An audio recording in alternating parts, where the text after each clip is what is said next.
설날 전날 밤 11시가 넘어서야 고미자는 모든 음식 준비를 끝낼 수 있었다. 73세의 손목은 하루 종일 칼질과 젓가락질에 지쳐 욱신거렸지만 내일이면 딸 지은이와 사위 진수가 올 거라는 생각에 마음만큼은 가벼웠다. 갈비찜 2솥, 동태전과 호박전, 각종 나물 반찬까지 정성스럽게 차려놓고 나니 냉장고가 가득 찼다. 핸드폰에서 카톡 알림음이 연달아 울렸다. 우리 가족이라는 단체 채팅방에 사진들이 올라왔다. 사돈 정미영이 베트남 다낭 공항에서 찍은 인증샷이었다. 하와이안 셔츠를 입은 사돈과 멋진 원피스 차림의 며느리, 그리고 사위까지 환하게 웃고 있었다. 와, 역시 다낭이네요. 너무 멋져요, 어머님. 지은이의 댓글이 달렸고 곧이어 저희도 곧 이런 여행 가고 싶어요 유유하는 말까지 이어졌다. 미자는 스마트폰 화면을 들여다보며 작은 한숨을 쉬었다. 예전 같으면 조심히 다녀오세요. 사진 예쁘게 나왔네요. 같은 메시지를 보냈을 테지만 요즘은 뭐라 답해야 할지 모르겠었다. 그냥 하트 이모티콘 하나만 눌러주고 폰을 내려놓았다. 다음날 설날 아침 미자는 평소보다 일찍 일어나 마지막 손질을 했다. 제사상은 아니지만 정성스럽게 차려놓은 명절 상차림을 보며 뿌듯한 마음이 들었다. 시계가 11시를 가리킬 때쯤 되어서야 걱정이 스물스물 올라왔다. 보통 이맘때면 벌써 도착했을 텐데 12시가 되어서야 핸드폰에서 메시지 알림음이 울렸다. 하지만 초인종 소리는 들리지 않았다. 미자는 급히 핸드폰을 확인했다. KB국민은행 이체 완료 고미자님께 5만 원이 입금되었습니다. 송금인 박진수. 그 밑으로 지은이의 메시지가 이어졌다.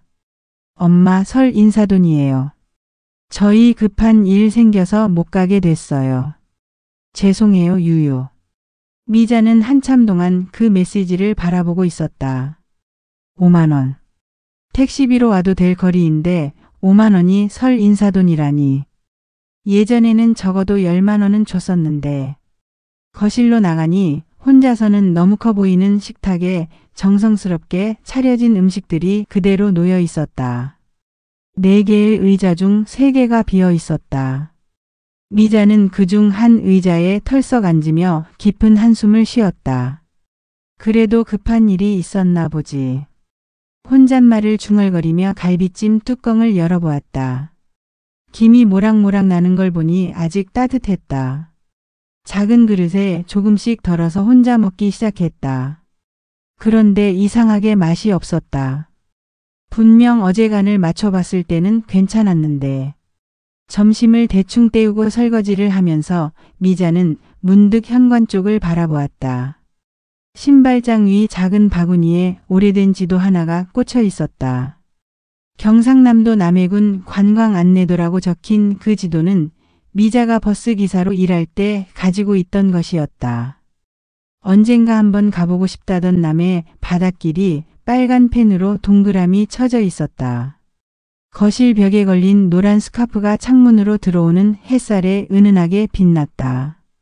25년 전 버스 기사를 그만둘 때 동료들이 선물해 준 것이었다. 미자 언니, 이제 좋은 일만 있을 거예요 라고 했던 막내 기사의 목소리가 아직도 귀에 생생했다.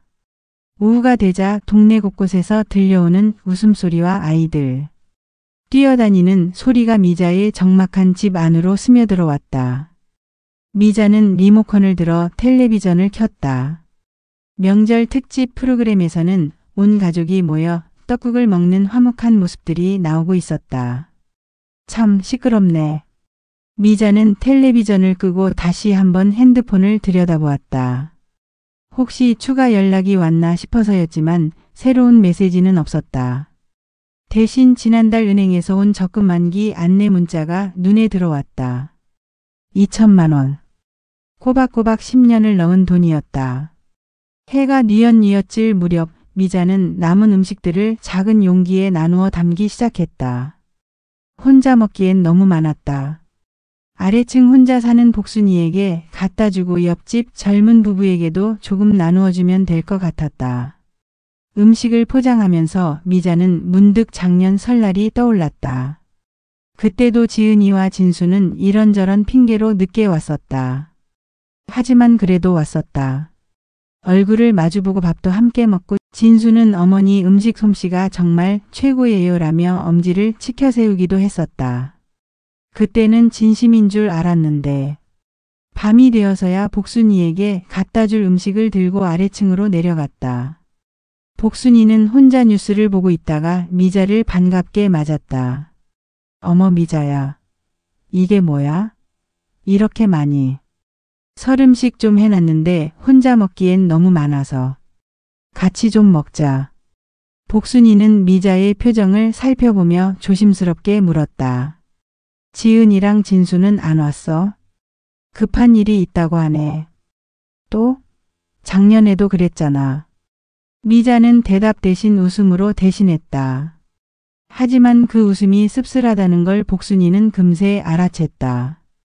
두 사람은 함께 미자가 가져온 갈비찜과 전을 먹으며 이런저런 이야기를 나누었다. 복순이는 복지관에서 있었던 일들을 들려주었고 미자는 예전 버스 기사 시절 설날에도 운행을 했던 이야기를 꺼냈다. 그때는 명절에 일하는 게 당연하다고 생각했는데 말이야. 지금 생각해보니 그것도 선택이었을 텐데. 무슨 소리야? 그땐 어쩔 수 없었잖아. 생활비도 벌어야 하고. 그래도 가족하고 같이 있는 시간을 좀 더 만들 걸 그랬나 봐. 복순이는 미자의 손을 꼭 잡았다. 미자야, 너는 충분히 잘했어. 정말로. 집에 돌아온 미자는 정리되지 않은 식탁을 바라보며 오늘 하루를 되돌아보았다. 5만 원. 그 금액이 자꾸 머릿속에서 맴돌았다. 돈의 문제가 아니었다. 마음의 문제였다. 진수의 이체 메시지에는 설 인사라는 말조차 없었다. 그냥 계좌 이체 안내만 있을 뿐이었다. 미자는 지갑에서 오래된 사진 한 장을 꺼냈다. 지은이가 대학교 졸업할 때 찍은 사진이었다.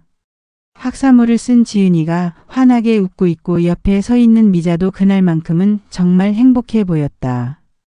그때는 정말 좋았는데. 미자는 사진을 다시 지갑에 넣고 침실로 향했다.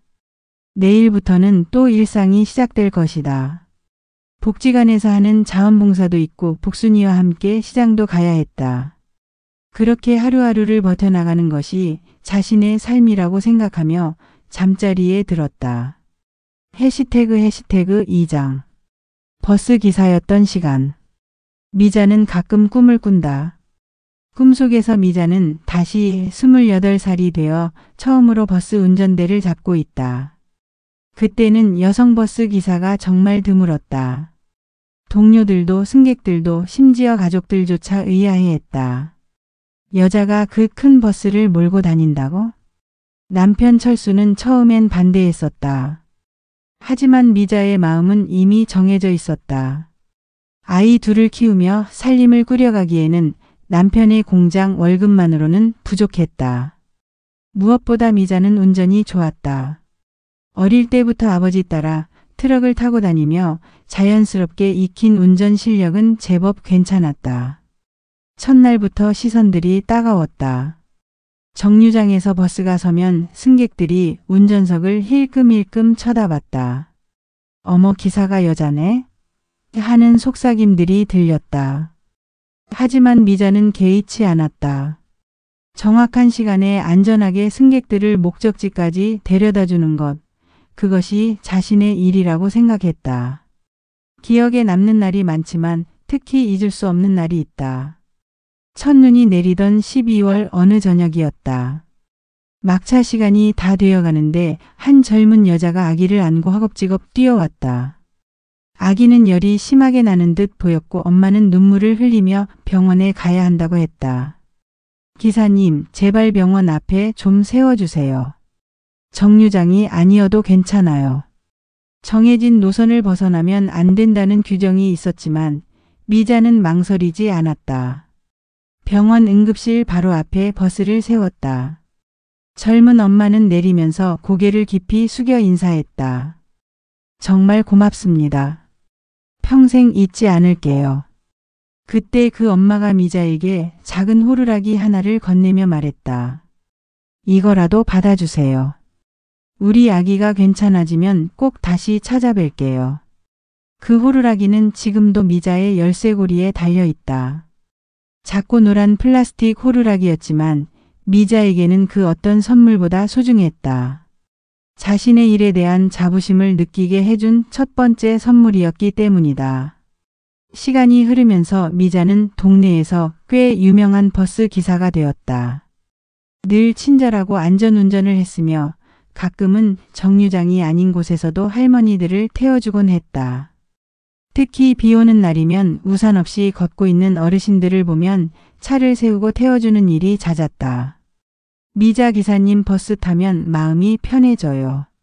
단골 승객들이 하는 말이었다. 미자는 그런 말을 들을 때마다 가슴이 뿌듯했다. 단순히 돈을 벌기 위한 일이 아니라 누군가에게 도움이 되는 일을 하고 있다는 느낌이 들었다. 하지만 집에 돌아가면 상황은 달랐다. 늦은 시간에 들어오는 미자를 기다리는 것은 피곤해 지친 남편과 숙제를 하고 있는 아이들이었다. 지은이는 엄마가 다른 엄마들처럼 집에 일찍 와서 간식을 해주고 숙제를 봐주지 못하는 것을 아쉬워했다. 엄마는 왜 다른 엄마들처럼 집에 있지 않아? 10살이던 지은이가 한 번은 이렇게 물었다. 미자는 뭐라고 대답해야 할지 몰라 한참을 망설였다. 그러다 지은이를 무릎에 앉히고 말했다. 엄마가 열심히 일해서 지은이 예쁜 옷도 사주고 맛있는 것도 해주려고 그래. 조금만 더 기다려줘. 지은이는 고개를 끄덕였지만 그 작은 얼굴에 서운함이 묻어있는 것을 미자는 놓치지 않았다. 그때부터 미자는 늘 마음 한구석에 죄책감을 안고 살았다. 가족을 위해 일하는 건데 정작 가족과 함께하는 시간은 부족했다. 남편 철수가 병에 걸린 것은 미자가 버스 기사를 한 지 15년쯤 되었을 때였다. 처음에는 단순한 감기인 줄 알았는데 병원에서 나온 진단은 간경화였다. 오랜 음주와 스트레스가 누적된 결과였다. 여보, 이제 내가 일을 그만두고 당신을 돌봐야겠어. 미자가 말하자 철수는 고개를 저었다. 안 돼. 지은이 대학 갈 때까지는 당신이 계속 일해야 해. 내 일은 내가 알아서 할 테니까 걱정하지 마. 하지만 철수의 상태는 점점 나빠졌다. 미자는 새벽에 일어나 남편을 병원에 데려다주고 버스 운행을 마친 후에는 다시 병원으로 달려갔다. 그런 생활이 몇 년간 계속되었다. 지은이는 그런 엄마의 모습을 보며 자랐다. 고등학교 때부터는 아르바이트를 해서 자신의 용돈을 스스로 벌었고 집안일도 도맡아 했다. 미자는 그런 딸이 대견하면서도 미안했다. 지은아, 엄마가 미안하다. 왜요? 엄마가 뭘 잘못했어요? 엄마가 좀 더 잘했으면 너한테 이런 고생을 시키지 않았을 텐데. 엄마, 저는 엄마가 자랑스러워요. 우리 반에서 엄마처럼 멋진 일하는 사람 없어요. 지은이의 그 말이 미자에게는 큰 위로가 되었다. 그래, 내가 하는 일이 부끄러운 일은 아니구나. 미자는 그런 생각을 하며 다시 힘을 냈다. 철수가 세상을 떠날 때 미자의 나이는 58살이었다. 장례를 치르고 49제를 지내고 나니 정신이 없던 시간들이 지나갔다. 혼자 남은 미자에게는 지은이만이 전부였다. 대학교 4학년이던 지은이는 졸업을 앞두고 취업 준비에 한창이었다. 엄마, 저 좋은 회사에 취직했어요. 지은이가 합격 통지서를 들고 뛰어오던 날 미자는 정말 행복했다. 그동안의 고생이 모두 보상받는 느낌이었다. 하지만 기쁨도 잠깐, 회사에서 요구하는 것들이 한두 개가 아니었다. 정장, 구두, 가방, 그리고 전세, 보증금까지. 엄마, 회사 근처에 방을 구해야 해요. 지금 여기서는 너무 멀어요. 미자는 그동안 모아둔 퇴직금과 적금을 털어서 지은이의 전세, 보증금을 마련해 주었다. 자신을 위해서는 쓰지 않던 돈을 딸을 위해서는 아낌없이 내어주었다. 지은이가 독립한 후 미자는 처음으로 혼자만의 시간을 갖게 되었다. 그동안 가족을 위해 생계를 위해 달려왔는데 이제야 숨을 돌릴 수 있게 된 것이다. 버스 차고지에서 동료들과 차를 마시며 하는 이야기도 예전보다 여유로워졌다. 미자야, 너도 이제 좀 편해지겠네. 정비반장 상만이 말했다. 상만은 미자보다 3살 위였는데 오랫동안 함께 일하면서 서로를 잘 알게 된 사이였다. 그러게요. 이제 내 시간이 생겼어요. 앞으로 뭐 하고 싶은 거 있어? 글쎄요. 한 번도 생각해 본 적이 없어요. 정말이었다. 미자는 지금까지 자신을 위한 꿈이나 계획을 세워본 적이 없었다. 늘 가족을 위한, 생계를 위한 계획만 있었을 뿐이었다. 그런 미자에게 상만이 말했다. 나는 퇴직하면 고향 남해로 내려가서 작은 버스로 관광객들 안내해주는 일을 해볼까 생각 중이야. 요즘 시니어들도 여행 많이 다니잖아. 어때, 관심 없어? 남해. 그 이름을 들으니 왠지 마음이 설렜다. 미자는 예전부터 바다가 보고 싶었다. 특히 남해의 아름다운 해안도로를 한번 달려보고 싶다는 생각을 했었다. 남해요. 좋겠네요. 정말로? 그럼 나중에 함께 가볼까? 네, 좋아요. 그 대화 이후로 미자는 가끔 남해에 대한 자료를 찾아보곤 했다. 관광 안내서도 구해보고 인터넷으로 사진도 찾아보았다. 그렇게 모은 자료 중 하나가 지금도 현관 바구니에 꽂혀 있는 그 관광 지도였다. 하지만 현실은 그리 호락호락하지 않았다. 지은이가 결혼을 하면서 상황이 바뀌었다. 결혼 비용, 신혼집 마련 비용, 그리고 각종 예상치 못한 지출들이 계속 이어졌다. 미자의 퇴직금은 점점 줄어들었고 남해로 가겠다는 꿈은 점점 멀어져만 갔다. 엄마, 미안해요. 조금만 더 도와주세요. 지은이는 늘 미안하다고 했지만 도움을 요청하는 일은 계속되었다. 미자는 그때마다 괜찮다. 가족인데 뭐라고 말하며 자신의 돈을 내어주었다. 그것이 당연한 일이라고 생각했다. 세월이 흘러 미자도 70을 넘겼다. 예전처럼 큰 버스를 모는 일은 힘들어졌지만 그래도 건강했다. 상만은 진짜로 남해로 내려가서 작은 버스 사업을 시작했다는 소식을 들었다. 가끔 연락이 와서 미자야, 언제 한번 놀러와라고 했지만 미자는 선뜻 발걸음을 떼지 못했다. 지은이네 생활이 안정될 때까지는 자신이 든든한 버팀목 역할을 해야 한다고 생각했기 때문이다. 하지만 최근에 와서는 그런 생각이 흔들리기 시작했다. 과연 언제까지 이런 식으로 살아야 할까? 내 인생에서 나만을 위한 시간은 언제 오는 걸까? 어젯밤 설날에 받은 그 이체 메시지를 보면서 미자는 문득 깨달았다. 자신이 그동안 얼마나 많은 것들을 참아왔는지, 그리고 그런 인내가 가족들에게는 당연한 것으로 여겨지고 있다는 것을. 버스 기사 시절을 떠올리며 미자는 생각했다. 그때는 힘들어도 뿌듯함이 있었다. 승객들의 고마움도 있었고 동료들과의 유대감도 있었다. 하지만 지금은 가족을 위한 희생만 있을 뿐 그에 대한 인정이나 감사는 점점 줄어들고 있었다. 미자는 현관 바구니에 꽂힌 남해 관광지도를 다시 꺼내 들여다보았다. 빛바랜 종이 위에 그려진 해안선이 예전보다 더 선명하게 보였다. 그 순간 핸드폰이 울렸다. 복순이었다. 미자야, 괜찮아? 오늘 하루 어땠어? 응, 괜찮아. 그냥 평범한 설날이었어. 평범한 설날이라니.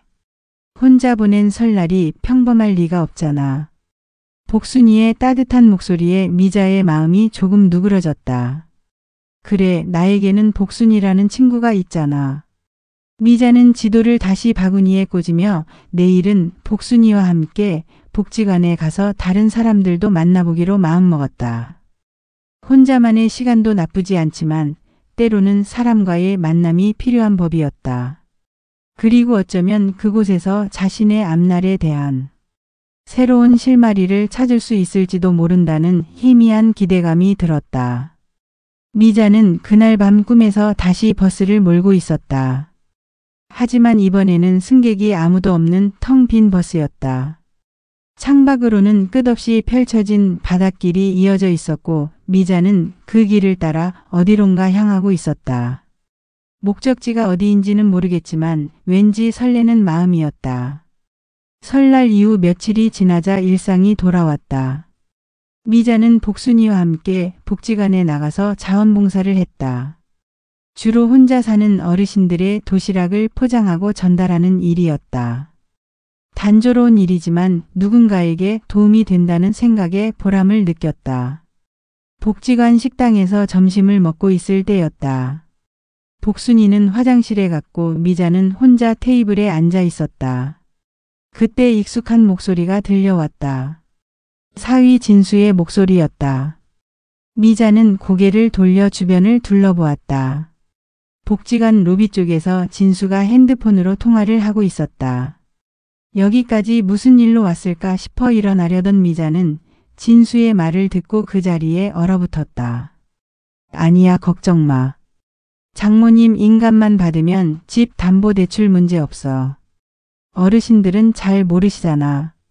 적당히 설명해드리면 도장 찍어주실 거야. 미자의 심장이 쿵쾅거리기 시작했다. 진수는 계속 통화를 이어갔다. 응, 맞아.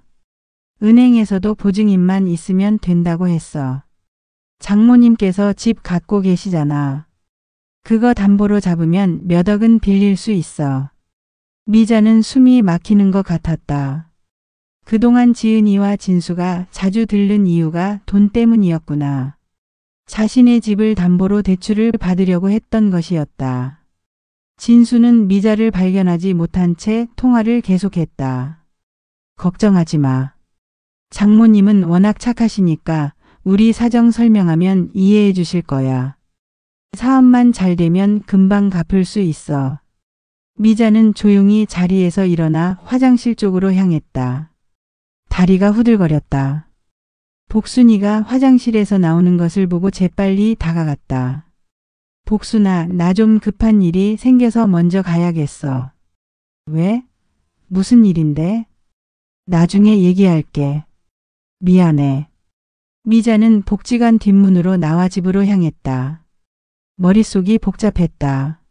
진수의 말이 계속 맴돌았다. 장모님은 워낙 착하시니까 어르신들은 잘 모르시잖아. 그렇게 생각하고 있었구나. 자신을 그냥 이용하기 쉬운 어른으로 본 것이었다. 집에 도착해서도 마음이 진정되지 않았다.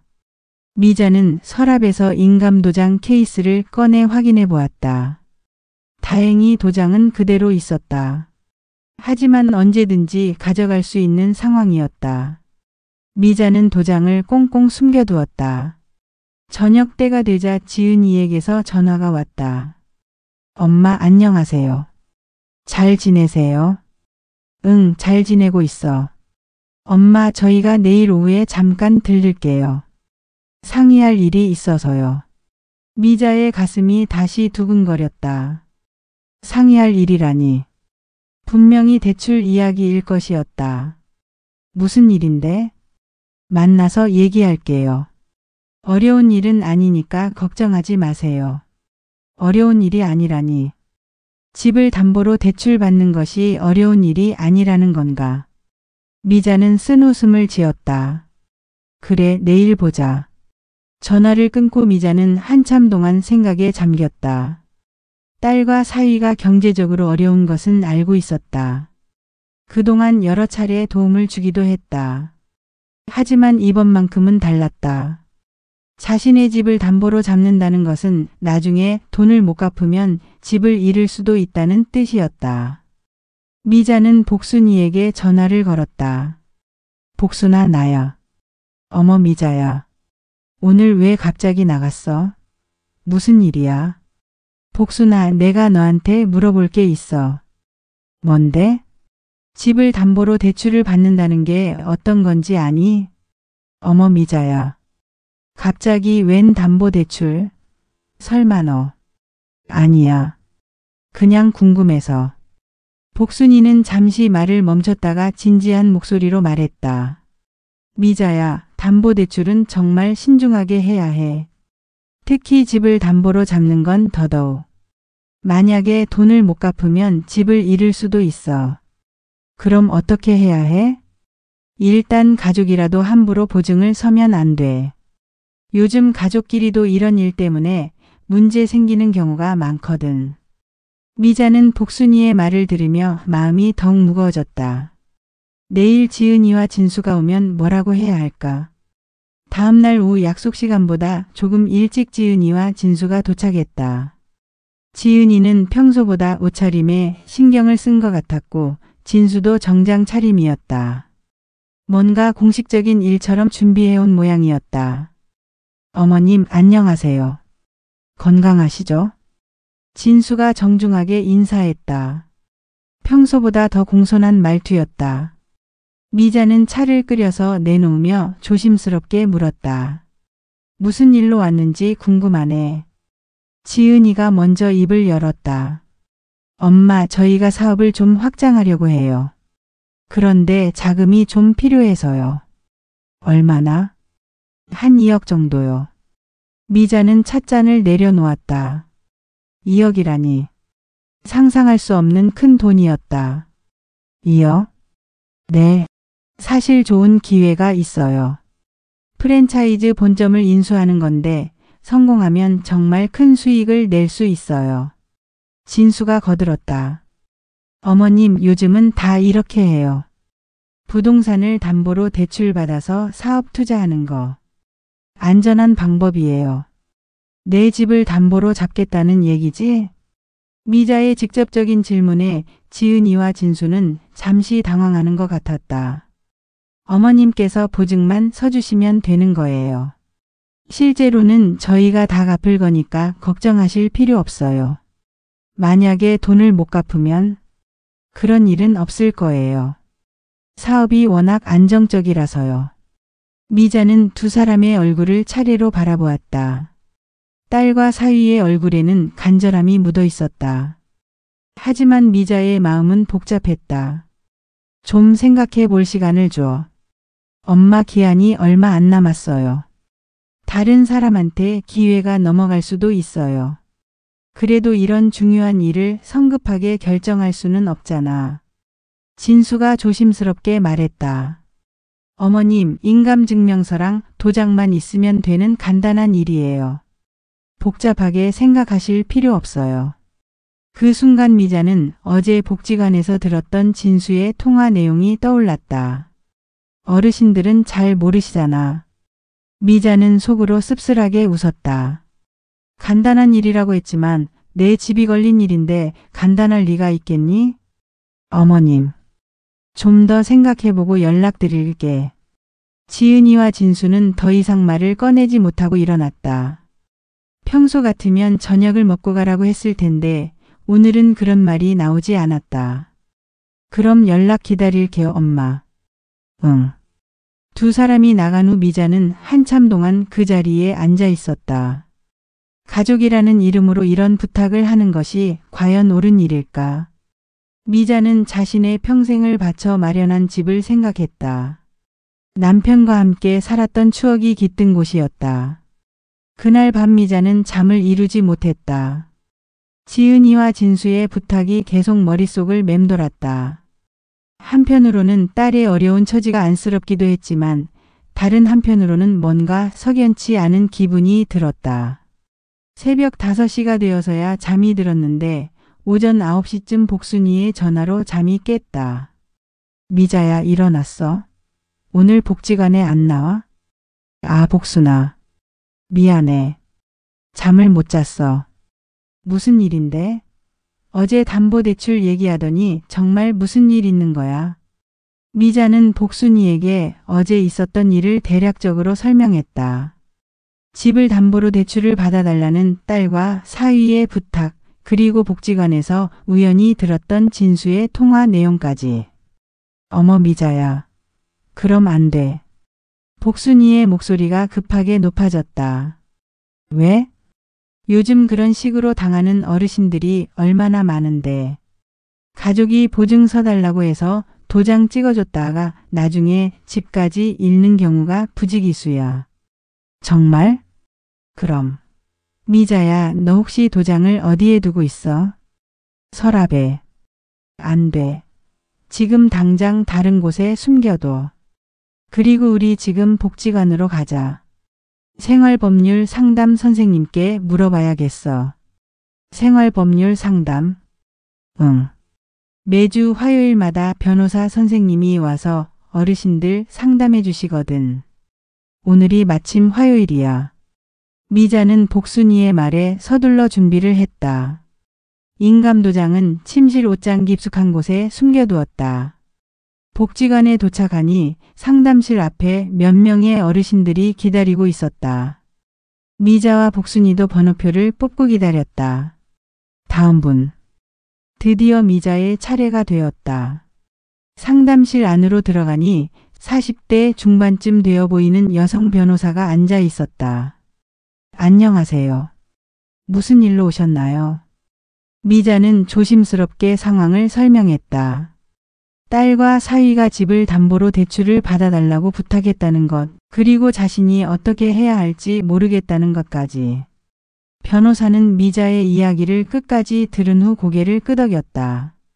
어머님, 일단 절대로 인감을 찍으시면 안 됩니다. 보증이라는 것은 빌린 사람이 돈을 못 갚을 경우 보증인이 대신 갚아야 한다는 뜻이에요. 그럼 내가 2억을 갚아야 한다는 얘기인가요? 그렇습니다. 그리고 만약 돈이 없으면 집을 팔아서라도 갚아야 해요. 미자는 소스라치게 놀랐다. 그런 무서운 일인 줄 몰랐다. 그럼 어떻게 해야 해요? 일단 인감을 안전한 곳에 보관하시고 혹시 모르니까 인감 분실 신고를 해서 새로 등록하세요. 그러면 기존 인감은 효력이 없어집니다. 인감 분실 신고요? 네. 동사무소에 가시면 됩니다. 그리고 혹시 현재 등록된 인감으로 누군가에게 위임을 해놓은 것이 있으면 모두 철회하세요. 미자는 변호사의 설명을 듣고 충격을 받았다. 가족이라는 이름으로 이런 큰 위험을 떠안으라고 하다니. 선생님, 제가 너무 냉정한 건 아닐까요? 딸인데. 어머님, 가족이기 때문에 더욱 조심해야 합니다. 요즘 가족 간의 금전 문제로 법정까지 가는 경우가 정말 많아요. 특히 부모님들이 자식 보증서 주었다가 평생 모은 재산을 다 잃는 경우가 부지기수입니다. 변호사의 말에 미자는 고개를 끄덕였다. 법이라는 것이 참는 사람 편이 아니라는 걸 이제야 깨달았다. 상담을 마치고 복순이와 함께 복지관을 나온 미자는 바로 동사무소로 향했다. 인감 분실 신고를 하고 새로운 인감을 등록하는 절차를 밟았다. 어머님, 혹시 기존 인감으로 누군가에게 위임하신 것이 있나요? 동사무소 직원이 물었다. 미자는 생각해보니 몇 년 전에 지은이가 은행 업무를 대신 처리해달라고 해서 위임장을 작성한 적이 있었다. 있어요. 그럼 그것도 철회하셔야겠네요. 미자는 위임 철회 서류도 작성했다. 이제 지은이라고 해도 미자의 은행 업무를 대신 처리할 수 없게 되었다. 모든 절차를 마치고 집으로 돌아온 미자는 은행에 전화를 걸어 자신의 계좌 거래 내역을 확인해 달라고 요청했다. 그동안 신경 쓰지 못했던 부분들을 체크해 보고 싶었다. 고객님, 자동이체로 나가는 항목들이 몇 개 있으시네요. 자동이체요? 네. 박진수 명의로 매월 50만 원씩 이체되고 있고 윤질은 명의로 매월 30만 원씩 이체되고 있습니다. 미자는 깜짝 놀랐다. 언제부터 이런 자동이체가 설정되어 있었던 걸까? 아마 지은이가 은행 업무를 대신 처리하면서 설정한 것 같았다. 이거 언제부터 시작된 건가요? 박진수 명의 이체는 1년 전부터, 윤지은 명의 이체는 8개월 전부터 시작되었네요. 1년 동안 매월 50만 원, 8개월 동안 매월 30만 원. 계산해보니 총 840만 원이 미자 몰래 빠져나간 것이었다. 이것들 모두 해지해 주세요. 네, 알겠습니다. 전화를 끊고 미자는 한참 동안 멍하니 있었다. 840만 원. 적지 않은 돈이었다. 그동안 자신도 모르는 사이에 이런 일이 벌어지고 있었다니. 저녁 때가 되어서 지은이에게서 전화가 왔다. 엄마 어떻게 생각해 보셨어요? 미자는 잠시 침묵했다가 말했다. 지은아. 네? 내 통장에서 매월 돈이 자동으로 빠져나가고 있다는 걸 알고 있었니? 전화 저편이 조용해졌다. 엄마 그건 1년 넘게 매월 80만 원씩. 내가 허락한 적도 없는데. 엄마 저희가 너무 어려워서. 말씀드리려고 했는데 기회가 없어서. 기회가 없어서? 아니면 말하기 곤란해서? 엄마. 미자는 깊은 숨을 쉬었다. 지은아 나는 내 엄마니까 도움을 주고 싶다. 하지만 이런 식으로는 안 되는 것 같아. 엄마 정말 죄송해요. 앞으로는 이런 일 없을게요. 그리고 집 담보대출 얘기는 안 되겠어. 엄마. 내 도장은 내 인생이야. 그걸 함부로 찍을 수는 없어. 전화 저편에서 지은이가 흐느끼는 소리가 들렸다. 엄마 저희 정말 어려워요. 이번만 도와주시면. 지은아 너희가 어려운 건 안다. 하지만 내가 집까지 잃으면서 도와줄 수는 없어. 엄마 집을 뺏지는 않을 거예요. 그건 너희가 정하는 게 아니야. 돈을 못 갚으면 법이 정하는 거지. 미자의 단호한 목소리에 지은이는 더 이상 말을 하지 못했다. 지은아 엄마는 너희를 사랑해. 하지만 사랑한다고 해서 무작정 위험한 일에 뛰어들 수는 없어. 엄마. 자동이체도 모두 해지했어. 앞으로는 필요한 게 있으면 미리 얘기해. 도울 수 있는 선에서 도와줄게. 전화를 끊고 미자는 가슴이 두근거렸다. 평생 처음으로 딸에게 이렇게 단호하게 말한 것 같았다. 늘 참고 양보하기만 했는데 오늘은 달랐다. 미자는 새로 등록한 인감도장을 손에 쥐고 중얼거렸다. 내 도장은 내 인생이야. 그 말이 자신에게도 새롭게 들렸다. 그래, 내 인생의 결정권은 나에게 있는 거야. 아무리 가족이라고 해도 내 의사에 반해서 강요할 수는 없는 거지. 그날 밤 미자는 오랜만에 깊이 잠들었다. 뭔가 큰 짐을 하나 내려놓은 기분이었다. 인감 재등록을 한 지 일주일이 지났다. 지은이에게서는 연락이 없었고 미자도 먼저 연락하지 않았다. 이상하게 마음이 편했다. 그동안 늘 가족 눈치를 보며 살았는데 처음으로 자신의 의지대로 결정을 내린 기분이었다. 복지관에서 자원봉사를 마치고 집으로 돌아오는 길이었다. 복순이가 말했다. 미자야, 요즘 표정이 많이 밝아졌네. 그래? 응.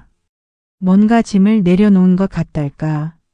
미자는 웃으며 고개를 끄덕였다. 정말로 그런 기분이었다.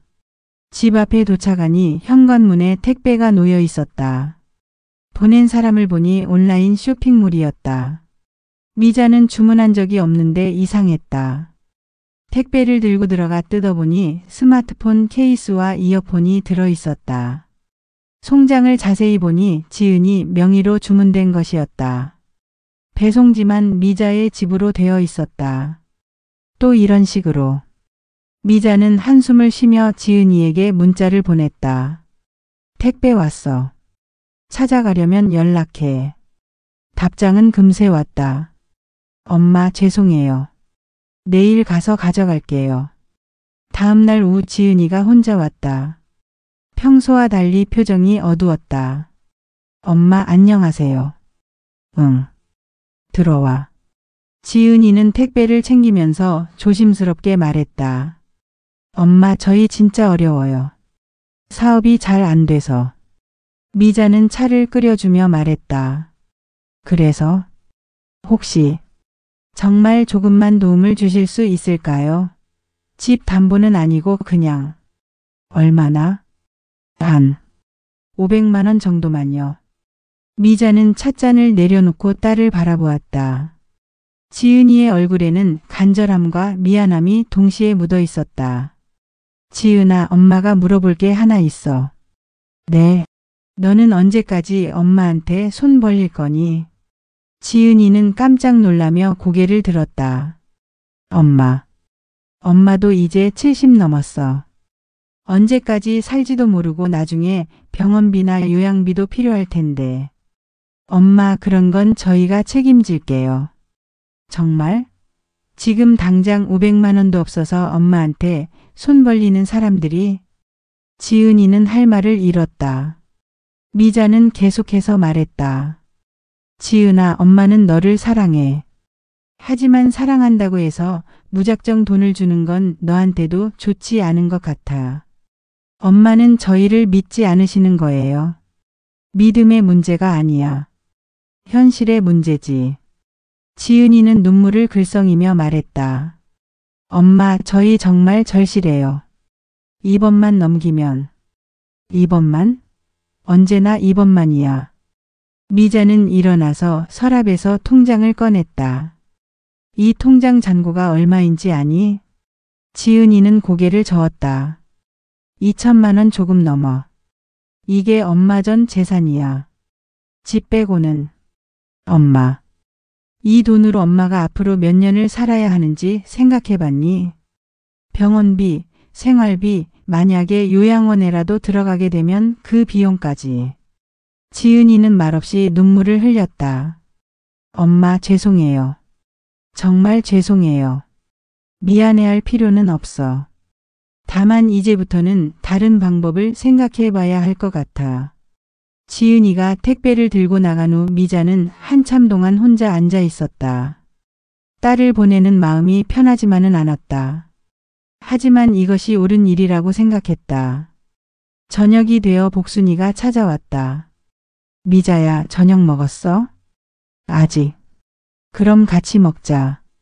김치찌개 끓였어.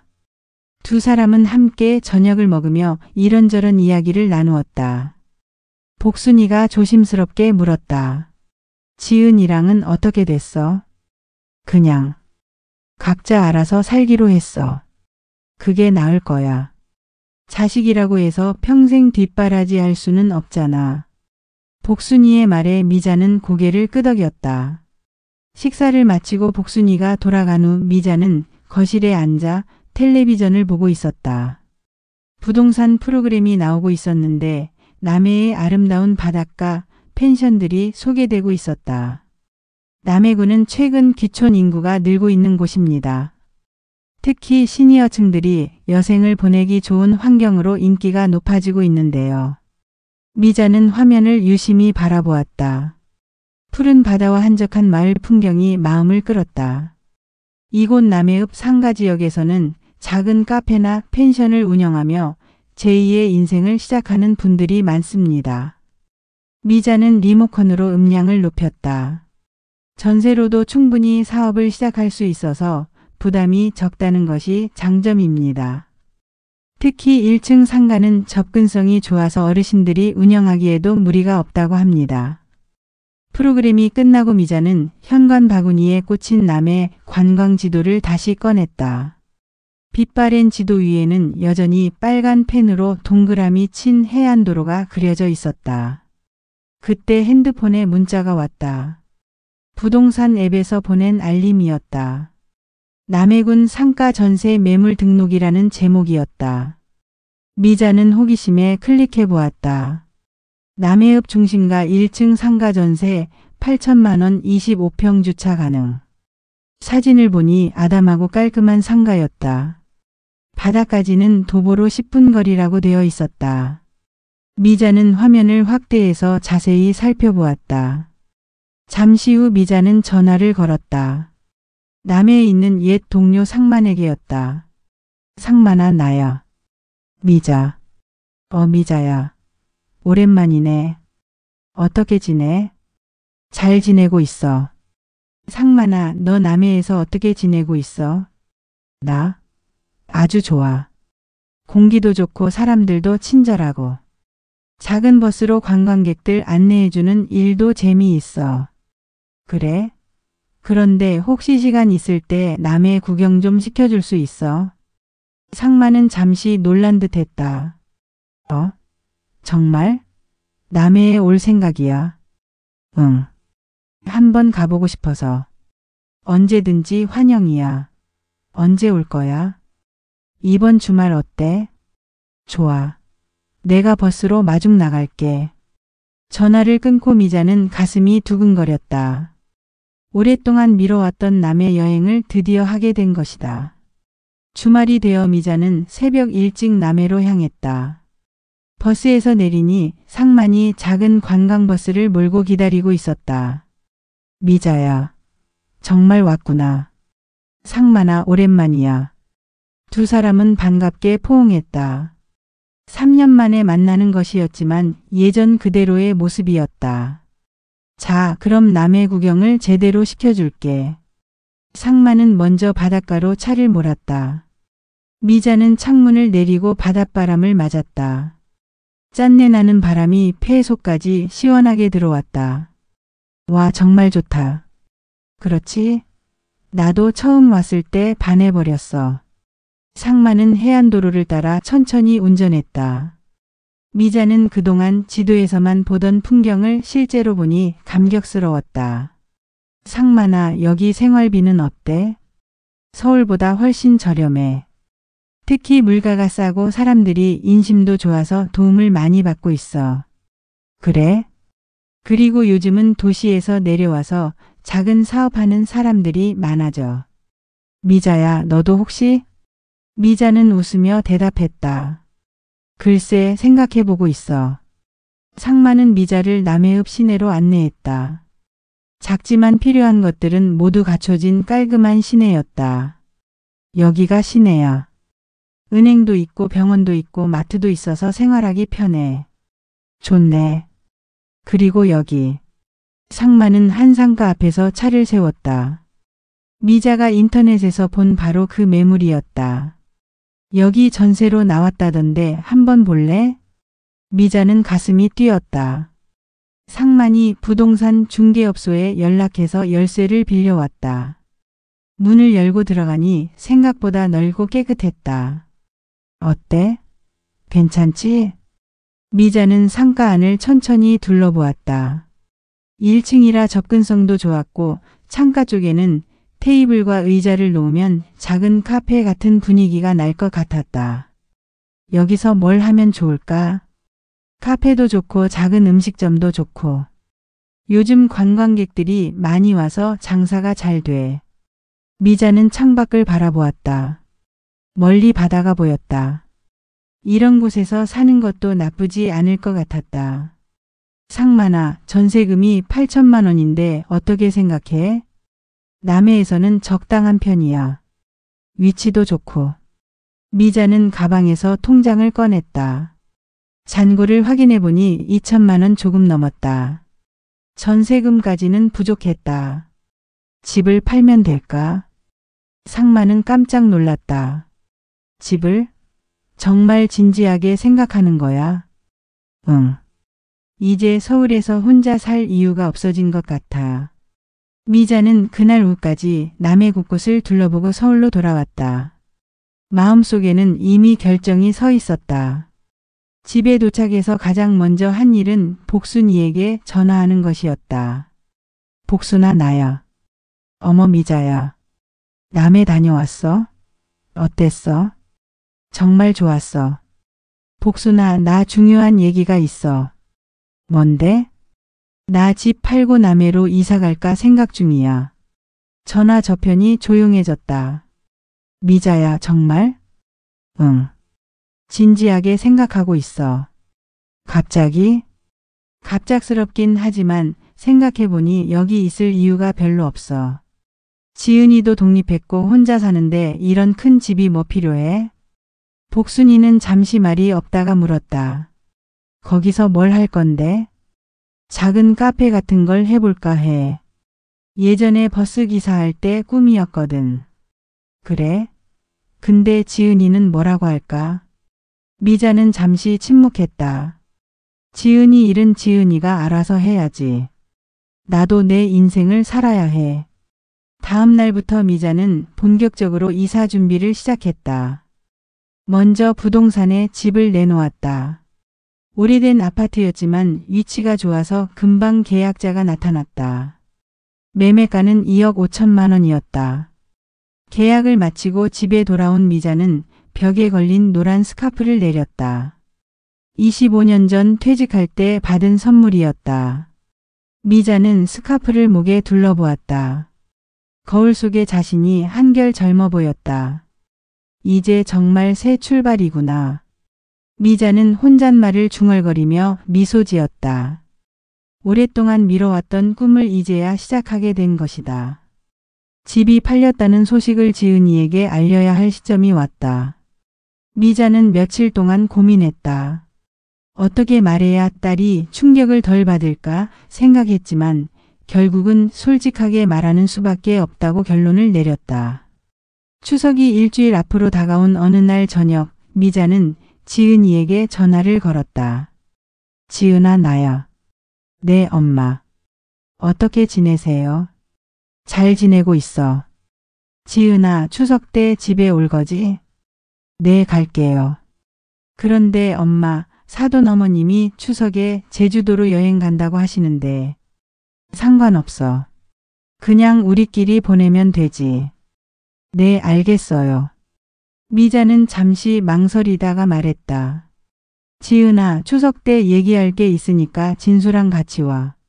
무슨 얘기인데요? 만나서 해. 전화를 끊고 미자는 깊은 한숨을 쉬었다. 이제 정말 마지막 고비가 남았다. 추석 전날 미자는 마지막으로 정성스럽게 명절 음식을 준비했다. 갈비찜, 잡채, 동그랑땡, 각종 전과 나물까지. 하지만 이번에는 마음이 달랐다. 의무감이 아니라 마지막이라는 생각에 더욱 정성을 들였다. 추석 당일 오전 지은이와 진수가 도착했다. 두 사람은 평소와 달리 조심스러운 표정이었다. 아마 지난번 인감도장 일 때문인 것 같았다. 어머님, 안녕하세요. 엄마, 잘 지내셨어요? 응, 잘 지냈어. 들어와. 미자는 차례상은 차리지 않고 대신 넉넉하게 음식을 차려놓았다. 지은이와 진수는 평소보다 조용했다. 어머님, 음식이 정말 맛있어요. 진수가 갈비찜을 먹으며 말했다. 미자는 고개만 끄덕였다. 식사가 끝나갈 무렵 미자가 입을 열었다. 너희한테 얘기할 게 있어서 오늘 왔으라고 했어. 지은이와 진수는 긴장한 표정으로 미자를 바라보았다. 미자는 일어나서 서류들을 가져왔다. 부동산 매매계약서, 남의 상가 전세계약서, 그리고 각종 해지 서류들이었다. 엄마, 이게 뭐예요? 지은이가 서류를 보며 물었다. 미자는 차분한 목소리로 설명했다. 집 팔았어. 뭐라고요? 진수와 지은이가 동시에 소리쳤다. 집을 팔았다고. 엄마, 갑자기 왜? 갑자기가 아니야. 충분히 생각해보고 내린 결정이야. 지은이는 매매 계약서를 들여다보았다. 계약 완료 도장까지 찍혀 있었다. 엄마, 이거 진짜예요? 그럼 가짜겠니? 진수가 급하게 물었다. 어머님, 그럼 어디서 사실 거예요? 미자는 남해 전세계약서를 내밀었다. 남해로 이사가. 남해요? 응. 거기서 작은 카페를 할 거야. 지은이와 진수는 서로를 바라보며 당황했다. 엄마, 왜 갑자기 이런 결정을? 갑자기가 아니라고 했잖아. 이미 계약도 다 끝났어. 진수가 조심스럽게 말했다. 어머님, 그런 중요한 일을 혼자서 결정하시면 안 되죠. 저희랑 상의를 하셔야. 미자는 진수를 똑바로 바라보며 말했다. 상의? 너희랑? 네, 저희도 가족이니까. 가족? 미자는 씁쓸하게 웃었다. 가족이라는 사람들이 나한테 한 게 뭔데? 지은이가 급하게 말했다. 엄마, 저희가 잘못했어요. 앞으로는 그런 일 없을게요. 지은아, 너희가 잘못해서가 아니야. 그럼 뭐 때문에요? 미자는 잠시 침묵했다가 천천히 말했다. 나도 내 인생을 살고 싶어서. 엄마의 인생이 저희랑 같이 사는 게 아니에요. 그동안은 그랬지. 하지만 이제는 아니야. 진수가 다시 끼어들었다. 어머님, 남해 가서 혼자 사시면 외로우실 텐데. 외로운 건 여기서도 마찬가지였어. 미자의 말에 두 사람은 할 말을 잃었다. 미자는 계속해서 말했다. 설날에 5만 원 보내고 끝이었지. 추석에도 사돈 내는 제주도 여행이고. 엄마, 내가 바보였어. 가족이라는 이름으로 이용당하고 있다는 걸 뒤늦게 깨달았지. 지은이가 눈물을 글썽이며 말했다. 엄마, 저희가 엄마를 이용했다는 게 아니에요. 정말 어려워서. 어려우면 스스로 해결해야지. 왜 늘 엄마한테만 손 벌려? 엄마가 도와주셨잖아요. 도와준 게 아니라 일방적으로 빼앗긴 거야. 내 허락도 받지 않고 자동이체까지 설정해 놓고. 진수가 변명했다. 어머님, 그건 정말 급해서. 급해서? 급하면 남의 돈 마음대로 써도 된다는 거야? 미자의 목소리가 점점 높아졌다. 어머님. 그리고 내 집까지 담보로 잡으려고 했지? 내가 바보라서 모를 거라고 생각했어. 진수는 얼굴이 빨개졌다. 어머님, 그건. 복지관에서 내 전화 다 들었어. 어르신들은 잘 모르시잖아 라고 했지? 진수는 완전히 당황했다.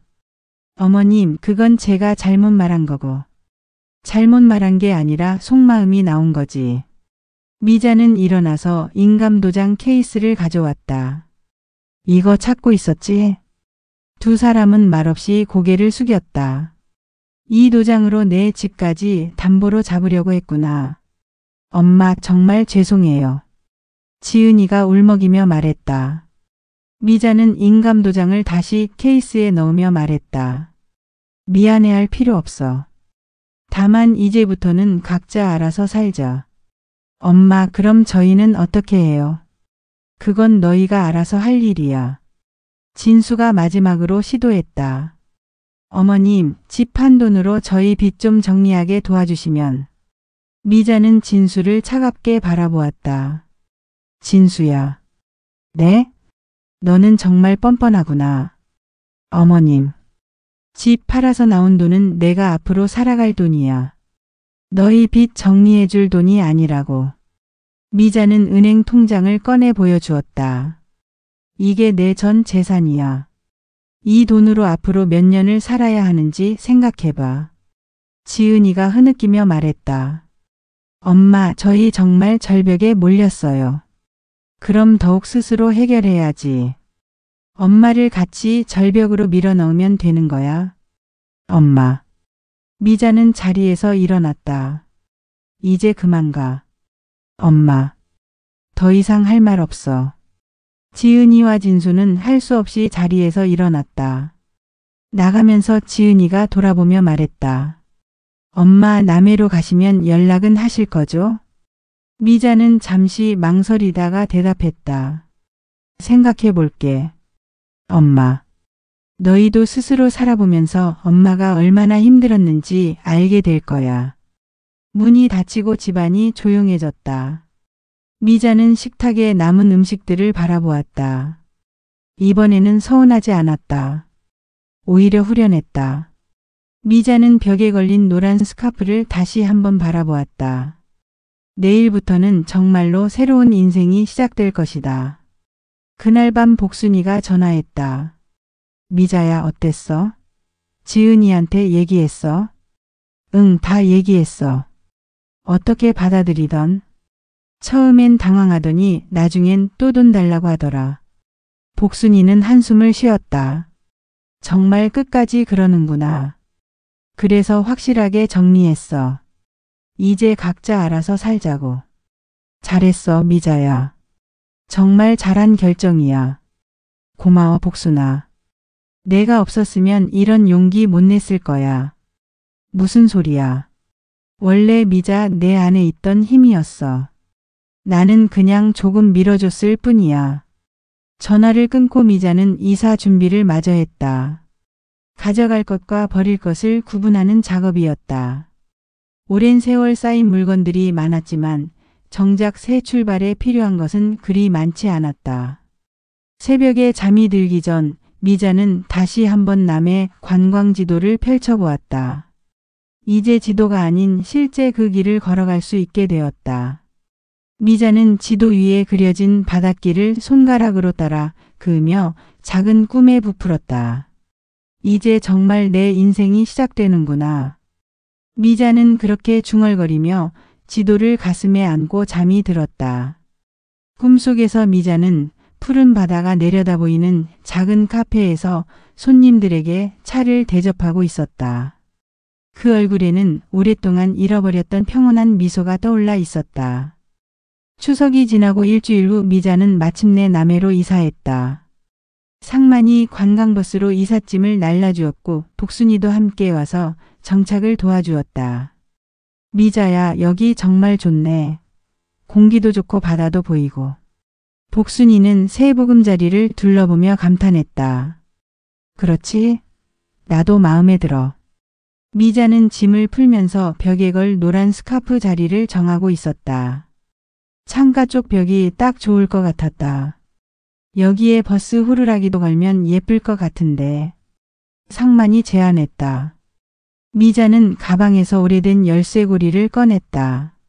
작고 노란 플라스틱 호루라기가 달린 열쇠고리였다. 이거 말이야. 그거 어디서 난 거야? 예전에 버스 기사할 때 승객분이 주신 거야. 아기가 아픈데 병원에 데려다 달라고 해서 정류장이 아닌 곳에 세워드렸더니 고마워하시면서. 와, 그런 사연이 있구나. 그럼 이거야말로 여기 간판으로 쓰기 딱이겠네. 미자는 호루라기를 바라보며 웃었다.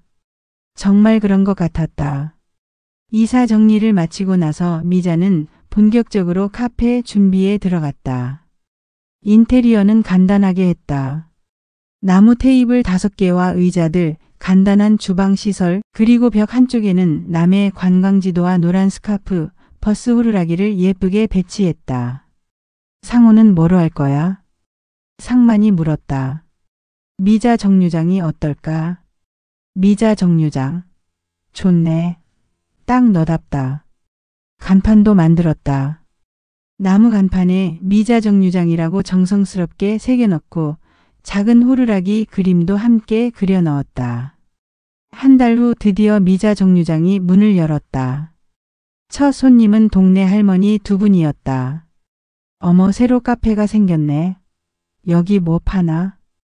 유자차, 대추차 같은 전통차랑 간단한 음료 있어요. 들어오세요. 미자는 정성스럽게 유자차를 끓여 대접했다. 할머니들은 차를 마시며 이런저런 이야기를 나누었다. 사장님은 어디서 오셨어요? 서울에서 왔어요. 예전에 버스기사 일을 했었거든요. 버스기사요? 어머, 대단하시네. 할머니들은 미자의 이야기에 관심을 보였다. 여성 버스기사였다는 것, 25년간 일했다는 것, 그리고 이제 새로운 인생을 시작하게 됐다는 것까지.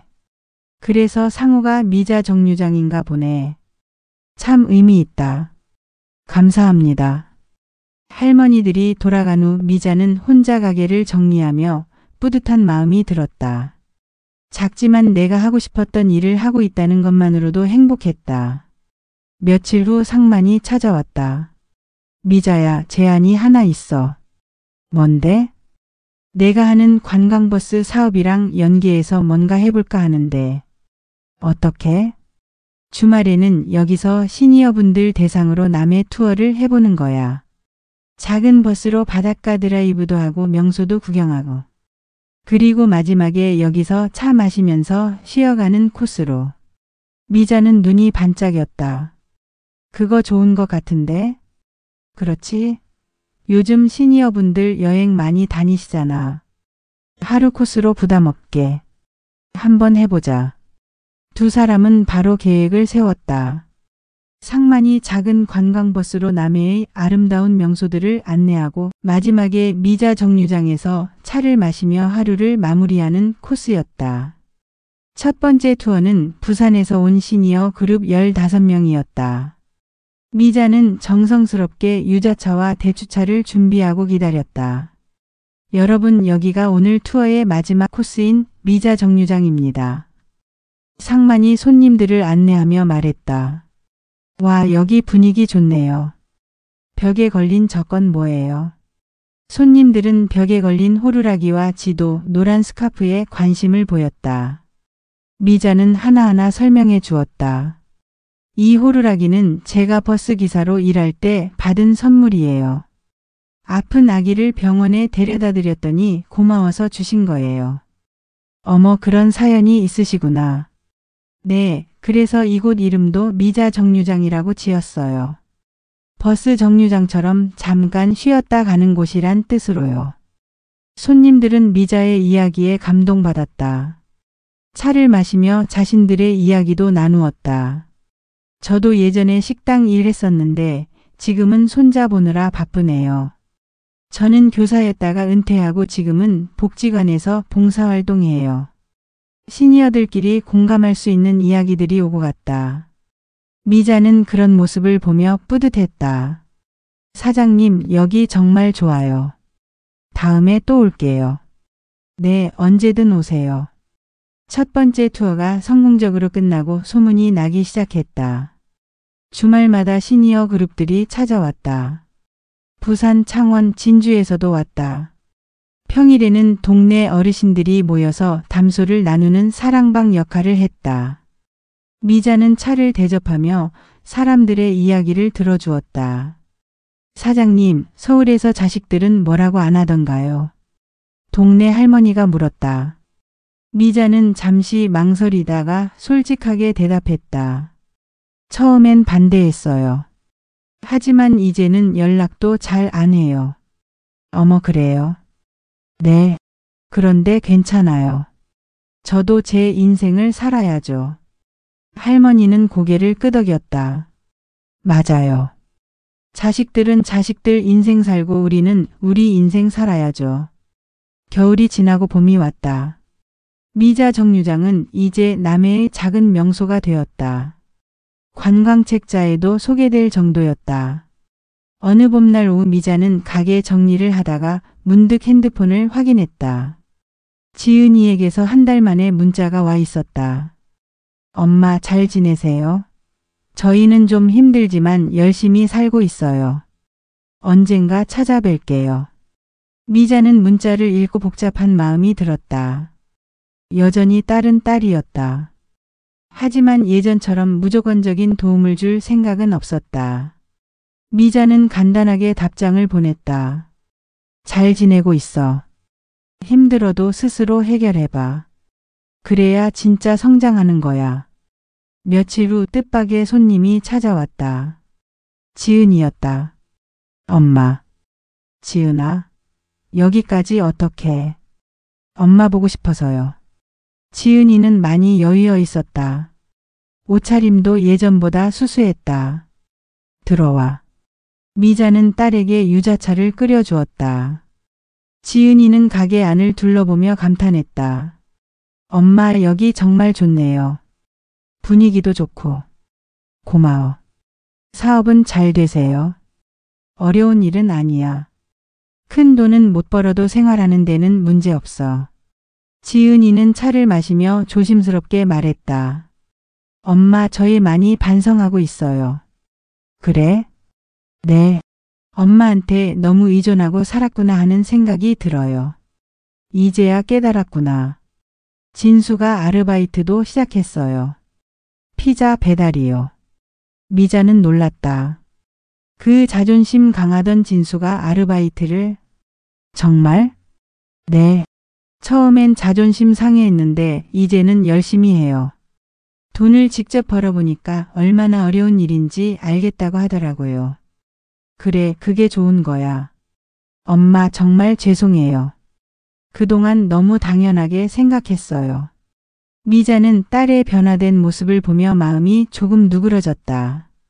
지은아, 엄마는 너희를 미워하지 않아. 다만 각자 독립적으로 살았으면 했을 뿐이야. 네, 알아요. 힘들어도 스스로 해결해보는 것도 필요한 과정이야. 지은이는 고개를 끄덕였다. 엄마 혹시 여기서 일할 수 있을까요? 일? 네. 아르바이트로라도요. 서빙이나 설거지 같은 거. 미자는 잠시 생각했다. 조건이 있어. 네? 월급은 최저시급으로 줄 거고 다른 직원이랑 똑같이 대할 거야. 그리고 무엇보다 진수가 진짜 변했다는 걸 보여줘야 해. 네, 알겠어요. 그리고 빌려줄 돈은 없다. 일해서 번 돈으로만 살아야 해. 지은이는 눈물을 글썽이며 말했다. 엄마 정말 감사해요. 기회를 주셔서. 그날부터 지은이는 주말마다 남해에 와서 미자 정류장에서 일했다. 처음엔 서투르기도 했지만 점점 손님들과 자연스럽게 대화하며 일하는 모습을 보였다. 어느 날 진수도 함께 왔다. 예전의 거만한 모습은 사라지고 많이 겸손해져 있었다. 어머님 정말 죄송했습니다. 됐어. 이제 와서 사과할 일은 아니야. 어머님이 얼마나 힘드셨을지 이제야 조금 알 것 같아요. 그래, 알았으면 됐어. 진수는 상만이 운영하는 차고지에서 차량 청소하는 일부터 시작했다. 자존심이 상할 법도 했지만 묵묵히 일했다. 미자가 남해에 온 지 6개월이 지났다. 미자 정류장은 이제 남해의 작은 명소가 되어 있었다. 평일에는 동네 사랑방 역할을, 주말에는 시니어 관광객들의 휴식처 역할을 하고 있었다. 복순이도 한 달에 한 번씩 놀러 왔다. 서울의 복지관과 연계해서 독거 어르신들의 당일 여행 코스로 미자 정류장이 포함된 것이었다. 미자야, 정말 잘한 결정이었어. 표정이 완전히 달라졌네. 그래? 나도 그런 기분이야. 서울에 있을 때는 늘 뭔가 걱정이 있는 얼굴이었는데 지금은 정말 편안해 보여. 미자는 웃으며 차를 따라 주었다. 복순아, 내가 없었으면 이런 용기 못 냈을 거야. 무슨 소리야. 원래 미자 안에 있던 힘이었다니까. 어느 날 오후 미자는 혼자 앉아서 유언장을 작성하고 있었다. 아직 건강했지만 만에 하나를 대비해서였다. 누가 나를 다시 도장으로 묶으려 들면 내 재산은 마을버스 장학금으로 사용할 것. 그런 내용을 포함한 유언장이었다. 미자는 펜을 놓고 미소를 지었다. 이제 정말로 자유로워진 기분이었다. 저녁 무렵 지은이와 진수가 찾아왔다. 요즘은 주말마다 와서 일을 도와주고 있었다. 두 사람 모두 많이 변해 있었다. 어머님, 오늘 손님 많았어요. 응, 부산에서 온 시니어 그룹이 왔었어. 지은이가 설거지를 하면서 말했다. 엄마, 손님들이 엄마 이야기를 들으면서 정말 감동받더라고요. 여성 버스 기사로 25년 일하셨다는 얘기. 그래? 네. 자기들도 어려운 시절을 견뎌왔는데 엄마 이야기를 들으니 위로가 된다고 하시더라고요. 미자는 뿌듯한 마음이 들었다. 자신의 경험이 다른 사람들에게 작은 도움이라도 된다니. 진수도 말했다. 어머님, 저희 이제 조금씩 빚 정리하고 있어요. 시간은 걸리지만 스스로 해결하려고 해요. 그래, 그게 맞는 거야. 그동안 어머님께 얼마나 부담을 드렸는지. 정말 죄송해요. 됐어. 너희도 이제 알았으니까. 해가 지고 두 사람이 서울로 돌아간 후 미자는 혼자 가게 정리를 했다. 벽에 걸린 노란 스카프가 석양빛에 은은하게 빛났다. 상만이 들러서 내일 투어 일정을 확인했다. 내일은 창원에서 20명 온다. 알았어. 준비해둘게. 미자야, 정말 잘 정착했네. 보기 좋아. 고마워 상만아. 내가 도와주지 않았으면 불가능했을 일이야. 뭘 서로 도와가며 사는 거지. 상만이 돌아간 후 미자는 마지막 정리를 하며 하루를 되돌아보았다. 아침에 동네 할머니들이 와서 차를 마시며 이런저런 이야기를 나누었고 오후에는 관광객들이 와서 즐거운 시간을 보냈다. 저녁에는 지은이와 진수가 와서 일을 도와주었다. 작지만 충실한 하루였다. 예전에는 하루하루가 버겁게 느껴졌는데 지금은 하루하루가 소중하게 느껴졌다. 미자는 문을 잠그고 2층 거주 공간으로 올라갔다. 작은 원룸이지만 바다가 보이는 창가에 앉아 있으면 마음이 편안해졌다. 핸드폰을 확인하니 새로운 메시지가 와 있었다. 서울의 복지관에서 온 것이었다. 미자 선생님, 내월에 독거 어르신 나들이 버스 투어 계획 중입니다. 미자 정류장 코스 포함 가능한지 연락 부탁드려요. 미자는 웃으며 답장을 보냈다. 언제든 환영합니다. 정성껏 준비하겠습니다. 그 순간 문득 좋은 아이디어가 떠올랐다. 복지관과 연계해서 정기적으로 독거 어르신들을 위한 나들이 버스를 운행하는 것이었다. 상만과 상의해서 월 1회 정도 무료로 서비스를 제공해보면 어떨까? 미자는 메모장에 아이디어를 적어두었다. 내일 상만과 의논해 봐야겠다. 창밖으로 보이는 바다의 달빛이 반짝이고 있었다. 미자는 창문을 열고 바닷바람을 맞았다. 시원한 바람이 폐 속까지 들어오는 것 같았다. 이때 현관 아래에서 종소리가 들렸다. 누군가 찾아온 모양이었다. 시계를 보니 밤 9시였다. 이 시간에 누가 올까? 미자는 1층으로 내려가서 문을 열었다. 의외로 아무도 없었다. 다만 바람에 나부끼는 나뭇가지가 현관종을 건드린 모양이었다. 미자는 웃으며 중얼거렸다. 바람도 손님 노릇을 하네. 그때 문득 가방에서 버스 후루라기를 꺼내 살짝 불어보고 싶은 마음이 들었다. 미자는 후루라기를 입에 대고 작은 소리로 불었다. B-. 작고 청명한 소리가 밤바다에 울려 퍼졌다. 미자는 후루라기를 내리고 바다를 바라보며 말했다. 정류장은 떠나는 곳이면서 돌아오는 곳이야. 그리고 다시 시작하는 곳이기도 하고. 그렇게 말하면서 미자는 깨달았다. 자신이 만든 이곳이 단순한 카페가 아니라는 것을.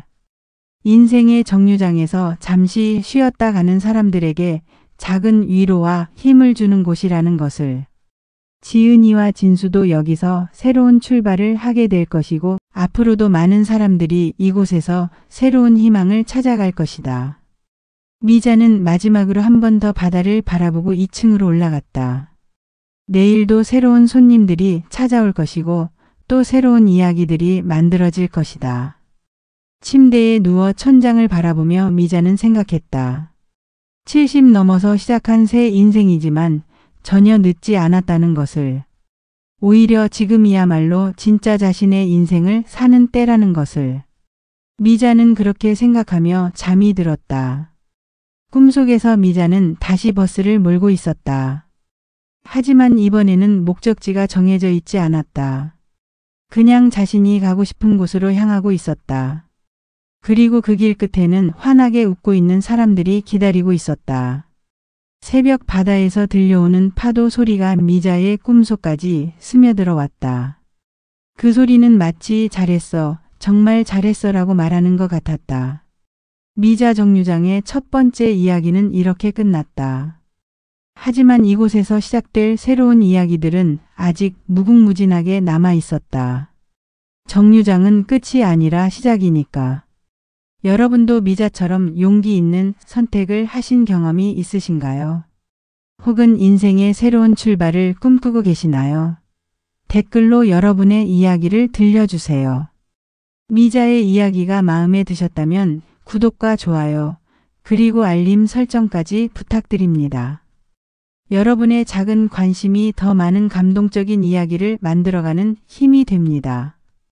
다음에는 또 어떤 따뜻한 이야기로 찾아뵐까요? 기대해 주세요. 감사합니다.